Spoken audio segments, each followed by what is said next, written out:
Islamic scholar مفتی محمد یوسف تیبی حفظہ اللہ تعالی، فاضل Medina university. بسم اللہ الرحمن الرحیم۔ آج ہمارے ساتھ ہے 16واں پارہ، اور اس میں سورہ الکہف کا آخری جو ایک قصہ ہے وہ بیان ہوا ہے۔ اس سے پچھلا قصہ جو تھا وہ تھا کہ حضرت خضر علیہ السلام کے پاس موسیٰ علیہ السلام گئے، تو خضر علیہ السلام نے 3 کام کیے تو موسیٰ علیہ السلام نے اعتراض کیا۔ تو اس سے صوفی یہ بات نکالتے ہیں کہ ان کے پاس وَعَلَّمْنَاهُ مِن لَّدُنَّا عِلْمًا، ہم نے اس کو اپنی طرف سے علم دے رکھا تھا۔ تو وہ کہتے ہیں جی وہ علم لدنی ہوتا ہے، اس کا نام من لدنا سے لدنی بنا دیا کہ جناب جو ان کے پاس علم لدنی تھا، اور گویا وہ یہ کہنا چاہ رہے ہوتے ہیں کہ جو صوفی ہیں ان کے پاس بھی علم لدنی ہوتا ہے۔ اور اس سے پھر وہ ایک بات نکالتے ہیں کہ جناب ایک ہوتی ہے شریعت اور ایک ہوتی ہے طریقت اور ایک ہوتی ہے حقیقت۔ تو جو یہ عالم دین ہے سارے بیچارے شریعت میں پھنسے ہوئے ہیں، یہ اس کے بعد پھر وہ ایک طریقت پر عمل کرنے سے انسان حقیقت تک پہنچ جاتا ہے۔ تو ہم یہ کہنا چاہتے ہیں کہ شریعت کا نبی تو محمد ہے صلی اللہ علیہ وسلم، تو طریقت کا نبی کون ہے بھائی؟ اور پھر آپ کی حقیقت کا نبی کون ہے؟ یہ کہاں سے لائے ہو؟ تو حقیقت یہ ہے کہ ان کی حقیقت اور ان کی طریقت کا اس اسلام سے کوئی تعلق نہیں جو آسمان سے آیا۔ خام خواہ ٹامک ٹوئیاں مارتے ہیں، کبھی کسی آیت سے لٹکنا چاہتے ہیں وَاعْبُدْ رَبَّكَ حَتَّىٰ يَأْتِيَكَ الْيَقِينُ، اور کبھی کسی حدیث سے لٹکنا چاہتے ہیں، کبھی اس طرح کے واقعات سے اپنے کفر کو ثابت کرنا چاہتے ہیں۔ اس کا اسلام سے کوئی تعلق نہیں ہے۔ جو میرے مصطفیٰ علیہ السلام کے ذریعے چیز آئی ہے وہی شریعت ہے، اسی سے کامیابی ہے، اور جو ان کی طرف سے نہیں آئی اس کا اسلام سے کوئی تعلق نہیں ہے۔ اس کے بعد آج کا جو واقعہ ہے وہ یاجوج ماجوج کا واقعہ ہے۔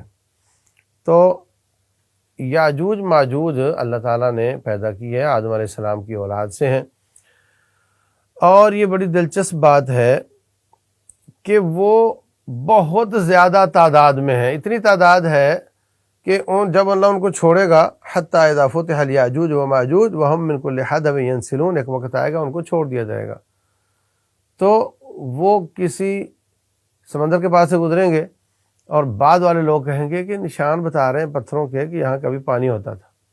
وہ اتنا کڑوا پانی پی کر سمندر ختم کر دیں گے، یہ اندازہ لگائیں آپ۔ تو اتنی تعداد میں ہیں، دنیا میں موجود ہیں۔ ذوالقرنین ایک بادشاہ گزرا ہے، وہ جب اس علاقے میں گیا تو وہاں کے لوگوں نے شکایت کی کہ ہمارے پاس یاجوج ماجوج ہیں اور بڑا فساد مچاتے ہیں، کسی کو نہیں چھوڑتے، تو ہم آپ کو چندہ جمع کر کے دیتے ہیں، تو آپ ایسا کریں ہمارے ان کے بیچ میں دیوار بنا دیں۔ تو ذوالقرنین نے کیا کیا کہ دونوں طرف کہا چندہ وندہ نہیں مجھے چاہیے، بندے دو۔ تو دونوں طرف پتھر رکھے، اور بلکہ لوہا رکھا، لوہے کی جو اصل پہاڑوں سے نکلنے والی جو لوہے والے پتھر تھے وہ رکھے، اور اس کے بیچ میں تانبا رکھ کر اس کو چاروں طرف آگ لگا دی لکڑیاں رکھ کر، تو وہ تانبا پگھلا تو لوہے کو اس نے ایک جان کر کے ایک موٹی دیوار بنا دی۔ تو یہ جو ٹانکا ہے پیتل کا، تانبے کا ٹانکا، یہ بھی قرآن سے ثابت ہو رہا ہے۔ تو بہر صورت اس نے بنا دی۔ تو یاجوج ماجوج جو تھے وہ اب رسول اللہ صلی اللہ علیہ وسلم فرماتے ہیں اس دیوار کو چاٹتے ہیں، حتیٰ کہ اس میں اتنا سا سوراخ ہو گیا ہے۔ بخاری شریف کی حدیث ہے، فرمایا کہ ویل للعرب من شر قد اقترب، عربوں کے لیے ہلاکت ہو اس شر کی وجہ سے جو قریب آ چکی ہے۔ اور آپ نے 90 کا ہندسہ بنایا، یہ 90 ہے، 1 2 3 4 5 6 7 8 9 10، اس طریقے سے یہ 100 ہوتا ہے، تو یہ 20 ہے، تو یہ 90 ہے۔ آپ نے 90 کا ہندسہ بنایا تو ایک سوراخ، فرمایا اتنا سوراخ یاجوج ماجوج نے کر دیا ہے۔ اس کا صاف مطلب ہے کہ یاجوج ماجوج عہد نبوت میں بھی موجود تھے اور آج بھی موجود ہیں۔ اب یہاں سوال پیدا ہوتا ہے کہ گوگل والے کہتے ہیں میں نے ساری زمین چپا چپا اس کے ہم نے فوٹو بنا لیے ہیں۔ تو دو ہی باتیں ہیں، یا تو ان کو پتہ چل گیا ہے یاجوج ماجوج ہیں اور یہ دنیا کو نہیں بتا رہے، یا پھر ان کو پتہ نہیں، تو پھر اس کا صاف مطلب ہے کہ یہ زمین پوری ایک زمین ہے اور اس کے پیرالل 7 زمینیں 6 اور ہیں، اور یہ اتنی ہی چوڑائی میں جتنی آسمان ہے، آسمان اور زمین برابر ہیں. یہ ایک نظریہ بیان کر رہا ہوں میں. آپ اگر نیٹ پر تلاش کریں تو فلیٹ ارتھ لکھیں تو یہ سارے دلائل اس کے جمع ہو جائیں گے آپ کے پاس. وہ کہتے ہیں کہ یہ زمینیں ایک بیچ میں اور 6 اس کے چاروں طرف ہیں، اور یہ توے کی طرح ہے، اور یہ گول گیند کی طرح نہیں ہے، انڈے کی طرح نہیں ہے. اور اس کے پھر دلائل لمبی بات ہے. اور وہ کہتے ہیں کہ وہ یاجوج ماجوج اور یہ دجال وغیرہ سب موجود ہیں، مگر یہ دجال کے پجاری ہمیں بتاتے نہیں کہ ایسا ہے. اور وہ یہ جو کہتے ہیں کتب یمین شمالی اور کتب جنوبی، یہ زمین کے انتہا ہے. وہ کہتے ہیں انتہا نہیں ہے، آگے یہ بدماش کسی کو جانے نہیں دیتے. اور جو فلائٹیں وہمی قسم کی بنائی گئی ہوتی ہیں، یعنی ایک آدمی کو جاپان سے امریکہ جانا ہے تو وہ ادھر سے کیوں جائے گا، وہ ادھر سے پیچھے سے چلا جائے، وہاں سے قریب پڑے گا. تو کہتے ہیں ادھر کی فلائٹیں بنائی گئی ہوتی ہیں، مگر ان کو جب آپ ریزرو کروانے جاؤ تو آپ کو ملے گا جی سب فلائٹیں فل ہیں، اور وہ وہمی فلائٹیں ہوتی ہیں. کوئی ادھر سے نہیں جاتا کیونکہ ادھر سے جا کوئی نہیں سکتا. یہ تصور ہی بنیادی طور پر وہ کہتے ہیں کہ غلط ہے کہ زمین گول اور یہ گیند کی شکل کی ہے. پھر اس کے اور بھی دلائل دیتے ہیں اس پر. عربوں نے بھی اس پر کام کیا ہے، انگریزوں نے بھی کام کیا ہے. اب اردو میں بھی ایک کتاب آ گئی چھوٹی سی. تو میں یہ نہیں کہہ رہا کہ ان کا نظریہ 100% ٹھیک ہے یا یہ گیند والا بالکل غلط ہے. میں ابھی اس میں کسی طرف نہیں جا رہا، لیکن میں کہنا یہ چاہ رہا ہوں کہ یاجوج ماجوج موجود ہے، دجال موجود ہے، مگر یہ کہتے ہیں کہ ہم نے زمین کے چپا چپا کو دیکھ لیا، ہمیں نہیں ملا. اور کوئی کہتا ہے ترکی یاجوج ماجوج ہیں، کوئی کہتا ہے چائنی یاجوج ماجوج ہیں. یہ سب غلط طریقے ہیں، غلط باتیں ہیں. وہ جب آئیں گے تو دنیا میں کسی کو نہیں چھوڑیں گے، وہ ان کا کوئی مقابلہ کرنے والا ہوگا نہیں. اور اللہ فرماتے ہیں کہ فتح الیاجوج ماجوج، ان کو چھوڑا جائے گا. اور رسول اللہ صلی اللہ علیہ وسلم فرماتے ہیں کہ وہ روزانہ آ کر اس کو چاٹتے تو سوراخ ہو گیا اس میں، اب بندہ باہر نہیں نکل سکتا. تو کہتے ہیں اب تھک گئے، چلو کل دوبارہ شروع کریں گے. تو واپس آتے ہیں تو اللہ وہ سوراخ بند کر دیتا ہے. اور ایک وقت آئے گا وہ کہیں انشاءاللہ کا لفظ بولیں گے تو پھر وہ بند نہیں ہوگا، سوراخ بڑھتا جائے گا، تو پھر وہ نکلنے کے قابل ہو جائیں گے. دوسری طرف احادیث ہیں بخاری مسلم میں بھی، دوسری کتابوں میں بھی، کہ جب مہدی صاحب آئیں گے تو مہدی صاحب کے ہوتے ہوئے حضرت عیسیٰ علیہ السلام آئیں گے. تو عیسیٰ علیہ السلام دجال کا مقابلہ کریں گے، دجال تباہ ہو جائے گا، اس کی قوتیں تباہ ہو جائیں گی. تو اس کے بعد پھر اللہ فرمائے گا عیسیٰ اپنے ساتھیوں کو لے کر طور پہ چڑھ جا، میں ایسی قوم چھوڑنے جا رہا ہوں، آپ اس کا مقابلہ نہیں کر پاؤ گے. تو یاجوج ماجوج نکلیں گے اور پوری زمین میں پھریں گے اور کسی کو نہیں چھوڑیں گے، حتیٰ کہ کہیں گے دنیا میں تو اب ہمارے مقابلے میں کوئی بچا نہیں، تو اب آسمان والوں کو مارنا ہے. تو آسمان کی طرف نیزے پھینکیں گے، تیر پھینکیں گے. اللہ اپنی قدرت سے ان کو سرخ کر کے واپس کرے گا تاکہ وہ اس وہم میں آ جائیں کہ لو جناب ہم نے آسمان والے بھی مار دیے. اس کے بعد رب ذوالجلال ان کی گردن پر ایک پھوڑا نکالے گا، ایک دانہ نکلے گا جس سے وہ ایک دم مر جائیں گے. جیسے ایک بٹن بند کرنے سے سینکڑوں بلب بند ہو جاتے ہیں، ایسے وہ سب مر جائیں گے. اور عیسیٰ علیہ السلام اپنے ساتھیوں سمیت پہاڑ سے اتریں گے اور کہیں گے یا اللہ پاؤں رکھنے کی جگہ نہیں ہے، سڑان ہے، بدبو ہے، ہم کیا کریں. تو اللہ تعالیٰ پرندے بھیجے گا جو ان کو اٹھا کر کے کسی نامعلوم مقام پر پھینک دیں گے. تو ان کی چھڑیاں، ان کی کمانیں، ان کے تیروں کی لکڑیوں کو جلا جلا کر حضرت عیسیٰ علیہ السلام کے ساتھی روٹیاں پکائیں گے. یہ سب احادیث میں موجود ہے. تو وہ قصہ اللہ تعالیٰ نے یہاں پر بیان کیا ہے سورہ الکہف کے آخر میں. اور پھر بالکل آخر میں اللہ تعالیٰ نے ان الذین آمنوا اور اس سے پیچھے کافروں کے کفر کا ذکر کیا ہے. قل هل ننبئکم بالاخسرین اعمالا، کیا میں آپ کو بتاؤں کہ جو بدترین ناکام اور فیل آدمی وہ کون ہے؟ الذین ضل سعیہم فی الحیات الدنیا، وہ لوگ جن کی کاوشیں، کوششیں، ہمتیں اور قربانیاں اور پیسہ لٹا دینا یہ سب دنیا میں رہ گیا. وہم یحسبون انہم یحسنون صنعا، وہ یہ سمجھتے تھے کہ ہم بڑا اچھا کام کر رہے ہیں. آج کسی سے پوچھو یہ کیوں کر رہے ہو، اس کی کوئی دلیل ہے؟ ارے اس میں کیا حرج ہے، میں بڑا اچھا کام کر رہا ہوں. تو جو کام اللہ کے لیے نہیں کیا جائے گا، جو کام نبی صلی اللہ علیہ وسلم کے طریقے پر نہیں ہوگا، اس کا کوئی فائدہ نہیں ہوگا. اور اس کے بعد جنتیوں کا تذکرہ ہے. اور یہ کہ کل لو کان البحر مدادا لکلمات ربی، اگر سمندر سے روشنائی بن جائے اور ساری دنیا کے درخت قلم بن جائیں تو اللہ کے کلمات لکھے نہیں جا سکتے۔ دوسری آیت میں جو پہلے گزر چکی ہے اس میں ہے کہ وہ 7 گنا بھی ہو جائیں تب بھی اللہ تعالیٰ کے کلمات نہیں لکھے جا سکتے۔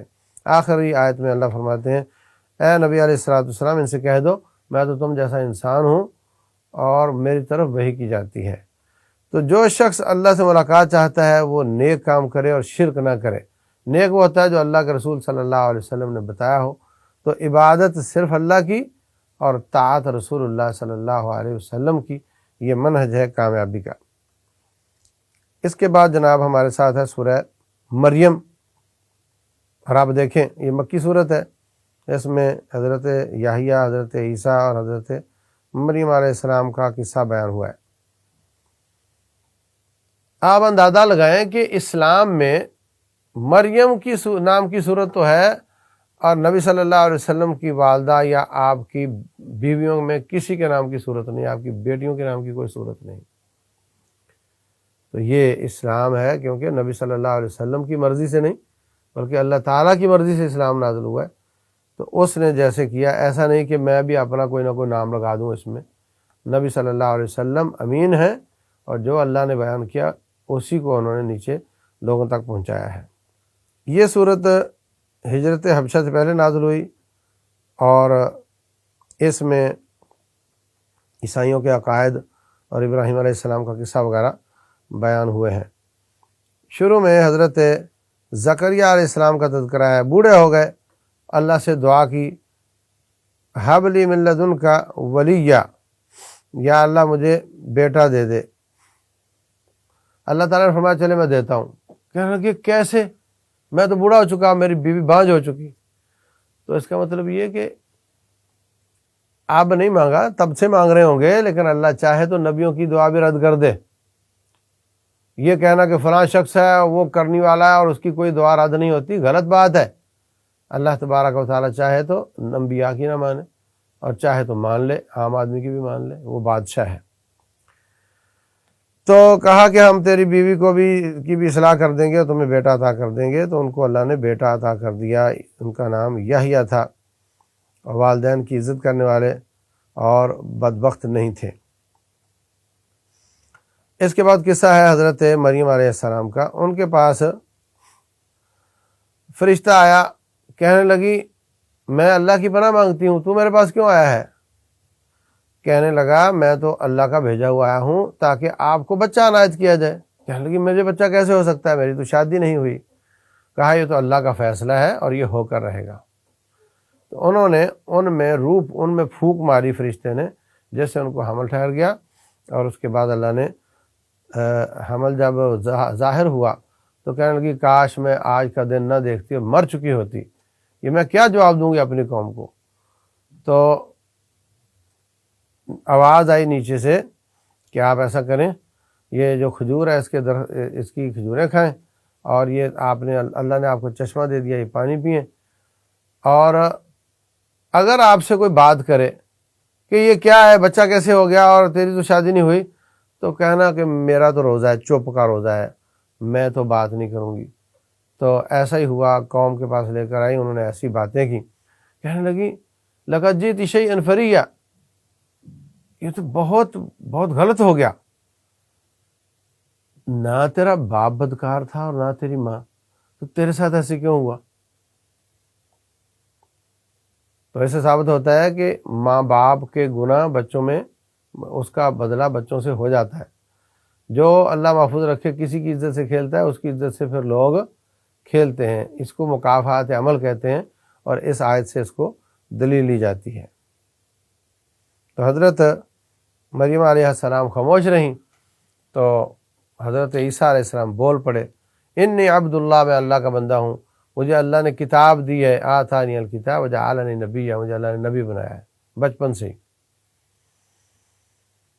اور اس قصے کے بعد اللہ تبارک و تعالیٰ نے دوسرا قصہ بیان کیا ہے حضرت ابراہیم کا۔ تو یہ ہجرت حبشہ سے پہلے صورت نازل ہو چکی تھی، تو جب ہجرت حبشہ ہوئی تو حضرت جعفر رضی اللہ تعالیٰ عنہ وہ حبشہ کے بادشاہ نجاشی کے پاس گئے تو انہوں نے یہ صورت پڑھ کر سنائی تھی جس سے وہ رونے لگ گیا تھا اور اندر ہی اندر مسلمان بھی ہو گیا تھا۔ تو اس میں اللہ تعالیٰ نے کھل کر ان کی وضاحت کی ہے کہ وہ اس پروسیس سے گزر کر انسان پیدا ہوئے ہیں اور وہ اللہ تعالیٰ کی شریک نہیں ہے، اللہ کا بیٹا نہیں ہے، نہ ان کی ماں اللہ کی بیوی ہے نعوذ باللہ، بلکہ اللہ واحد ہے، لا شریک ہے۔ ابراہیم علیہ السلام کا قصہ بیان ہوا ہے۔ اپنے ابا سے کہنے لگے آپ ایسے بتوں کی پوجا کیوں کرتے ہیں جو سنتے نہیں، جو بولتے نہیں، دیکھتے نہیں اور آپ کے کسی کام نہیں آ سکتے؟ وہ کہنے لگا اچھا تو میری معبودوں سے بے رغبتی کرے گا؟ اگر تو باز نہ آیا تو میں انہی پتھروں سے مار مار کے تجھے قتل کر دوں گا۔ واہجرنی ملیہ، اب گھر سے نکل جا۔ اب کوئی اور نہیں ہے، کوئی مسجد، کوئی مدرسہ، کوئی دفتر سنبھالنے والا نہیں ہے، اکیلے ہی مسلمان ہیں اور باپ نے گھر سے نکال دیا ہے۔ کہنے لگے ساستغفر لک ربی انہ کان بی حفیہ، میں آپ کے لیے اللہ سے استغفار کروں گا۔ فلما اعتزلهم وما يعبدون من دون اللہ وهبنا له اسحاق ویعقوب۔ اب اس آیت کی سینس پہ غور کریں۔ فلما اعتزلهم، جب ابا بھائی ساتھیوں کو، چاچے رشتہ داروں کو چھوڑ دیا، وَهَبْنَا لَهُ اسحاق وَيَعْقُوب، ہم نے اس کو اسحاق اور یعقوب عطا کیے۔ مطلب یہ کہ جب رب کے باغی رشتہ داروں کو اللہ واسطے چھوڑا تو اللہ نے مطیع اور فرما بردار رشتہ دار عطا کر دیے، اگرچہ بیچ میں سالوں کا فاصلہ ہے، 10 سالوں کا فاصلہ ہے، لیکن جو اللہ واسطے کوئی چیز چھوڑتا ہے اللہ اس کا نعم البدل دیتا ہے۔ یہ حدیث بھی ہے اس معنی میں۔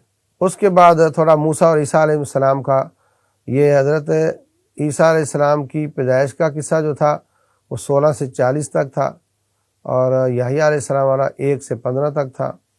ابراہیم علیہ السلام کا قصہ 41 سے 50 تک ہے، اور موسیٰ اور اسماعیل اور ادریس علیہ السلام کا قصہ 51 نمبر آیت سے 60 نمبر آیت تک ہے۔ نہایت اختصار کے ساتھ یہ قصے یہاں پر بیان ہوئے ہیں۔ تو جب اللہ تعالیٰ نے یہ ساری وضاحتیں فرما دیں تو پھر اللہ فرماتے ہیں کہ اب اس کے باوجود تم کہتے ہو کہ عیسیٰ اللہ کا بیٹا ہے، کتنی بری بات ہے۔ تو آیت نمبر 88 سے 95 تک اللہ تعالیٰ نے توحید کا بیان کیا ہے اور عیسائیوں کے اس عقیدے کی نفی کی ہے، رد کیا ہے۔ فرمایا تکاد السماوات یتفطرن منہ، قریب ہے کہ آسمان پھٹ جائے، وتنشق الارض، زمین پھٹ جائے، وتخر الجبال ہدا، اور پہاڑ ڈھہ جائیں، ان دعوا للرحمن ولدا، اس جرم کی وجہ سے کہ تم کہتے ہو اللہ کا بیٹا ہے۔ اتنا بڑا جرم ہے۔ تو قطعی طور پر نہ ہمیں اپنے نبی محمد صلی اللہ علیہ وسلم کو اللہ کا جز سمجھنا چاہیے، قطعی طور پر جائز نہیں۔ ان کے نور کا جز سمجھنا بالکل غلط ہے، بلکہ وہ انسان ہیں، عیسیٰ علیہ السلام بھی انسان ہیں، تمام انبیاء انسان ہیں، اور مگر اللہ تعالیٰ نے ان کو ساری کائنات سے افضل بنایا ہے، اور ہمارے نبی صلی اللہ علیہ وسلم کو ساری کائنات سے افضل بنایا ہے۔ ان کا مقام بہت اعلیٰ، مگر ان کی جو نسل ہے وہ انسان کی ہے۔ واللہ عالم۔ اس کے بعد سورہ طٰہٰ ہے۔ جس طرح الف لام میم ہے اسی طرح طٰہٰ کا لفظ شروع میں آیا، اس لیے اس کا نام سورہ طٰہٰ ہے۔ تو طٰہٰ، یاسین، یہ نام رکھنے میں میرا ذاتی طور پہ ملاحظہ ہے، یہ نام بندوں کے نہیں رکھنے چاہیے، اس لیے کہ قرآن اللہ کی مخلوق نہیں، اللہ کی کلام ہے۔ اور یہ ڈیبیٹ اتنا شدید تھا کبھی عالم اسلام میں کہ جناب ہارون، مامون، مہدی، ہادی، ان کے زمانے میں اتنا شدید تھا، حضرت امام احمد کو اسی مسئلے پر جیل میں ڈال دیا گیا، اور 3 خلیفے ان کو جیل میں سزائیں دیتے دیتے مر گئے۔ یہ کہ تم کہو قرآن مخلوق ہے، وہ کہتے تھے نہیں، قرآن اللہ کی کلام ہے، مخلوق نہیں ہو سکتی۔ اب جب میں کسی مخلوق کا نام قرآن رکھ دوں یا قرآن کی آیت رکھ دوں تو یہ ایک اس میں شبہ نکلتا ہے کہ یہ قرآن مخلوق ہے۔ اب آپ دیکھو نا، مودی کے اگر گدھے کے اوپر مودی لکھ دیں مثلا، ہاں، یا جس کو آپ ناپسند کرتے ہیں، جو احتجاج کرنے والے اس طرح کے کام کرتے ہیں، آپ کے ملک کے حکمران کا نام لکھ دے کوئی، تو اس کی بے عزتی ہوگی کہ اس نے گدھے پر نام کیوں لکھا ہے، کیونکہ سمجھا جائے گا کہ اگر ٹرمپ کا نام گدھے پہ لکھا ہے تو اس کا مطلب ٹرمپ گدھا ہے، یہ سمجھا جائے گا نا۔ تو جب ہم اللہ کی آیت کسی مخلوق پر لکھ دیں گے، اس کا نام رکھ دیں گے، تو یہ اس میں شبہ نکلے گا کہ شاید وہ آیت مخلوق ہے۔ بس لیے میرا ذاتی یہ ایک سوچ ہے کہ یہ جو آیات ہیں یہ انسانوں کے نام نہیں رکھنے چاہیے۔ یہ سوچ کے طٰہٰ اور یاسین اور یہ نبی صلی اللہ علیہ وسلم کے نام ہیں، یہ بھی بغیر دلیل کے بات ہے، ایسی کوئی بات نہیں ہے۔ اس کے بعد اس میں مکی صورت ہے اور یہ بھی ہجرت سے کچھ دیر بعد نازل ہوئی تھی۔ طٰہٰ ما انزلنا علیک القرآن لتشقیٰ الا تذکرۃ لمن یخشیٰ، تو اس میں اللہ تبارک و تعالیٰ نے 4 سے 8 نمبر آیت تک اپنے بارے میں بیان کیا ہے کہ الرحمن علی العرش استویٰ، رحمان عرش پر مستوی ہے۔ تو یہ اللہ تعالیٰ کے بلند ہونے کی دلیل ہے، اللہ کے عرش پہ ہونے کی دلیل ہے۔ اور یہ کہنا کہ اللہ ہر جائی ہے، ہر جگہ ہے، حاضر ناظر ہے، یہ نظریہ بھی بغیر دلیل کے ہے۔ اور یہ کہنا کہ اللہ تعالیٰ لامکاں ہے، یہ نظریہ بھی بغیر دلیل کے ہے۔ اور یہ کہنا کہ اللہ تعالیٰ دلوں میں گھسا ہوا ہے، نعوذ باللہ، یہ بھی اللہ کی گستاخی اور بغیر دلیل کے ہے۔ بلکہ اللہ تعالیٰ اوپر ہے، وَيَحْمِلُ عَرْشَ رَبِّكَ فَوْقَهُمْ يَوْمَئِذٍ ثَمَانِيَةٌ، فَوْقَهُمْ اِلَيْهِ يَصْعَدُ الْكَلِمُ الطَّيِّبُ، اللہ کی طرف کلمات چڑھتے ہیں، اعمال صالحہ چڑھتے ہیں۔ معراج میں نبی صلی اللہ علیہ وسلم چڑھے تھے، اترے نہیں تھے۔ تعرج الملائکۃ والروح، اللہ کی طرف فرشتے چڑھتے ہیں۔ سبحان ربی الاعلیٰ، اللہ بلند ہے۔ الرحمن علی العرش استویٰ، اللہ عرش پہ ہے۔ اَأَمِنتُم مَّن فِی السَّمَاءِ، کیا تم بے خوف ہو گئے اس ذات کے بارے میں جو آسمانوں پر ہے؟ تو سب دلائل ہیں اس بات کے کہ اللہ اوپر ہے اور وہ عرش پر ہے، مگر اس کی کیفیت میرے مولا نے نہیں بتائی، ہم کچھ نہیں بیان کر سکتے۔ وہ آسمان دنیا پر نزول فرماتا ہے، مانو وہ بندے بندے کے ساتھ ہے۔ ما یکون من نجوی ثلاثۃ الا هو رابعہم، مانو کس حساب سے ساتھ ہے؟ جیسے اس کی ذات کے لائق ہے۔ ہمیں کیفیت اللہ نے نہیں بیان کی۔ امام مالک رحمۃ اللہ علیہ سے پوچھا گیا کہ اللہ کہاں ہے؟ بولے عرش پہ۔ تو کہا کیسے؟ تو کہا اللہ کا عرش پہ ہونا معلوم ہے، کیفیت اس کی مجہول ہے، اس کے بارے میں سوال کرنا بدعت ہے، کیونکہ اللہ اس کے رسول نے نہ بتایا اور نہ صحابہ نے سوال کیا، نہ انہوں نے جواب دیا، اس لیے ہم اس پر خاموش ہیں۔ اللہ کی صفات کا بیان ہو گیا۔ اس کے بعد سیرت موسیٰ علیہ السلام کا تفصیلی تذکرہ ہے، کیسے کیسے حضرت موسیٰ علیہ السلام نکلے اور کیسے کیسے وہ مدین پہنچے اور واپس آئے، تو بیوی بچوں کو لے کر، تو راستے میں آگ نظر آئی، جنگل میں سردی بہت تھی، تو کہا کہ آپ بیٹھو میں آگ لے کر آتا ہوں، تو وہ اللہ کا نور تھا۔ اللہ فرماتے ہیں جوتیاں اتار دے، تو وادی مقدس میں ہے اور آج کے بعد میں آپ کو نبی اور رسول بنا رہا ہوں۔ تو اس طرح رسالت ملی، تو کہا جا کر فرعون کو سمجھانا ہے، تو فرمایا کہ کہا کہ اللہ وہ تو میں تو اس سے بچنا چاہ رہا ہوں اور آپ کہتے ہیں اسی کے پاس جائیں، تو آپ ایسا کریں کہ پھر میرے بھائی ہارون کو نبی بنا دیں، اس کی زبان تھوڑا ستھرا چلتی ہے۔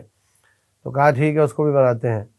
جاؤ فقولا لہ قولا لینا، نرم بات کرنا، لعلہ یتذکر او یخشی، ہو سکتا ہے وہ مسلمان ہو جائے۔ تو اللہ کو علم میں تھا مسلمان نہیں ہوگا، مگر اس کے باوجود دائی کو یہی کہا گیا کہ آپ نے نرم بات کرنی، تو اور یہ عزم رکھنا کہ اس نے مسلمان ہو جانا، جبکہ اللہ کے علم میں تھا اس نے نہیں ہونا۔ تو ہمیں اس عزم کے ساتھ دعوت کا کام کرنا چاہیے اور نرم انداز سے کرنا چاہیے۔ خیر وہاں سے گئے، وہ بعد نہیں آیا اور واپس آئے تو جادوگروں سے مقابلہ ہوا، وہ بھی جیت لیا، تو مسلمان بڑھ گئے۔ پھر وہاں سے گھر سے نکلنا پڑا، ہجرت کرنی پڑی۔ آگے سمندر تھا، پیچھے فرعون کی فوج تھی، تو اللہ تعالیٰ نے سمندر میں فَاضْرِبْ لَهُمْ طَرِيقًا فِي الْبَحْرِ يَبَسًا وَاضْرِبْ لَهُمْ طَرِيقًا فِي الْبَحْرِ يَبَسًا لَا تَخَافُ دَرَكًا وَلَا تَخْشَىٰ، اللہ تعالیٰ نے خشک راستے بنا دیے اور وہ مجاہد وہاں سے گزر گئے۔ پیچھے سے فرعون آ کر گزرنے لگا تو اللہ تعالیٰ نے پانی چلا دیا اور وہ ڈوب گیا۔ تو یہ سارا قصہ اللہ تعالیٰ نے بیان کیا ہے، مایوسیاں ختم کرنے والا قصہ ہے کہ اللہ تبارک و تعالیٰ آج بھی وہی رب ہے اگر صبر کیا جائے اور اگر اللہ کے ساتھ تعلق ٹھیک رکھا جائے تو اللہ تعالیٰ آج بھی راستہ دینے کے لیے تیار ہے، بشرط ہے کہ ہم اس کے ساتھ تعلق ٹھیک کر لیں۔ اس کے بعد اللہ تعالیٰ نے تھوڑا آدم علیہ السلام کی تخلیق اور دنیا سے جنت سے دنیا تک کا سفر بیان کیا ہے، 116 سے 123 تک۔ موسیٰ علیہ السلام کی سیرت جو ہے وہ 9 سے 99 تک ہے، اور آدم علیہ السلام کی تخلیق کا قصہ 116 سے 123 تک ہے۔ تو شیطان نے وسوسہ ڈالا ان کے دل میں، هل ادلک علی شجرۃ الخلد وملک لا یبلی۔ دیکھیں کیسا انداز ہے شیطان کا، کہتا ہے آدم آپ کو میں بتانا دوں، ایسا درخت کے کھاؤ گے تو کبھی نہیں نکلو گے اور تیری بادشاہی کبھی ختم نہیں ہوگی۔ حقیقت یہ تھی کہ فوراً نکل جاؤ گے، تو شیطان کی باتوں میں مت آؤ، جھوٹ بولتا ہے۔ تو بہر صورت انہوں نے جیسے ہی چکھا اس کو، اور ساتھ ہی ان کے کپڑے اتر گئے اور ان کو دنیا میں بھیج دیا گیا۔ اس لیے اب دنیا میں جو رہے گا وہ اللہ کی اطاعت کرے گا، کتاب و سنت پر عمل کرے گا، اور پھر دوبارہ جنت میں جا سکے گا۔ اور لیکن جو کتاب و سنت سے اعراض کرے گا، من اعرض عن ذکری ومن اعرض عن ذکری، جو میرے ذکر سے کتاب و سنت سے منہ پھیرے گا، فإن له معیشۃ ضنکا، ہم اس کی زندگی تنگ کر دیں گے، ونحشرہ یوم القیامۃ اعمی، قیامت والے دن وہ نابینا بن کر اٹھے گا، کہے گا یا اللہ ساری زندگی آنکھیں ملی تھیں اور اب کیوں نہیں ملی؟ اللہ فرمائے گا تجھے آنکھیں دی تھیں اپنی آیات کو دیکھنے کے لیے، اور تو نے ان کو دیکھا ہی نہیں، بھول گیا، اب تجھے آنکھیں دینے کا فائدہ کچھ نہیں ہوا، اس لیے میں نے تجھے نابینا اٹھایا ہے۔ تو 50,000 سال کی زندگی ٹامک ٹوئیاں ٹھڈے کھائے گا اور حالت خراب ہوگی۔ تو اس جہان میں یہ آنکھیں دی ہیں اللہ کا قرآن پڑھنے کے لیے، یہ آنکھیں دی ہیں نیکی کرنے کے لیے، کان ہاتھ سب اور مال اولاد ان کو اللہ واسطے مسخر کریں اور کتاب و سنت کے مطابق زندگی گزارنے کی کوشش کریں، تاکہ ہمارے 50,000 سال اچھے گزر جائیں۔ اللہ تعالیٰ عمل کی توفیق دے۔ واللہ اعلم، وصلی اللہ وسلم وبارک علی نبینا محمد۔